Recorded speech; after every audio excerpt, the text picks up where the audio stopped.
First of all, before I answer your question, from my perspective, cryptocurrency is a bit of a misnomer from today's perspective, especially in the industry. Most of what we consider cryptocurrencies are not really used for payments, nor are they going to replace currencies in their traditional sense. We might see state-issued cryptocurrencies, but that's a different topic. So if you look at this whole sector, the base innovation that we saw was Bitcoin and the blockchain that was developed to enable this use case. But then it sort of took its own nature in its own way. So the industry today is very much built around speculation, preservation, storage of value, which are perfectly fine use cases. And they are closer to what we do as a company as well. So they're closer to capital markets. So in that, it's still fairly small. If you look at transaction volumes, it's in 5, 6, 7, 8 trillion US dollars annually, depending on which method you use.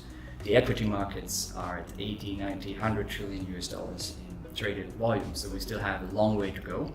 And that leads us to conclude that we're still very early into this.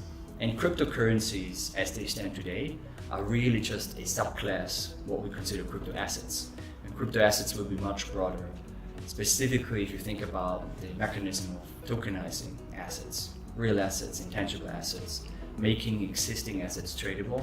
We think there's a lot of potential in that market that will actually grow the trading volumes that we see today.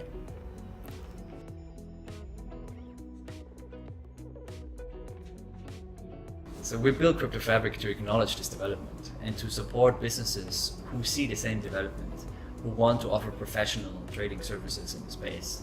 So the first use case that we're covering with our platform is crypto brokerage. And the idea behind it is very simple.